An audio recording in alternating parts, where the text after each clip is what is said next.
For most people in the country, the real incomes have stagnated, and they've been getting by with increased work hours, by now far higher than Europe, even Japan, debt, which can only go on for so long, and asset inflation, like the bubble, the housing bubble is the most recent case.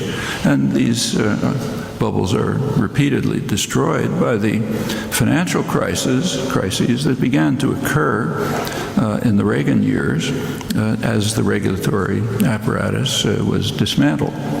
The effect is that the country is being severely weakened. Well, none of this is problematic for the very wealthy, in particular for the financial institutions. By now, their share of corporate profit rose to an astonishing 40% in 2007, right before the crash that they caused.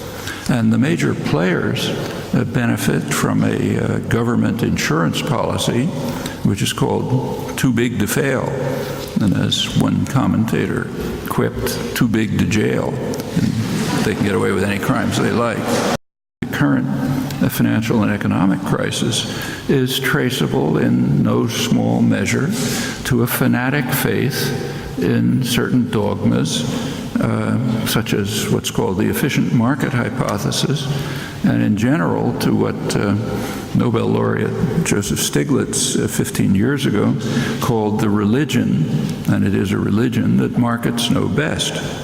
The religion made it unnecessary for economists, and in fact the Federal Reserve, the central bank, made it unnecessary for them to notice that there was an $8 trillion housing bubble. It's a lot of money. $8 trillion housing bubble, no economic fundamentals, no relation to anything in the economy.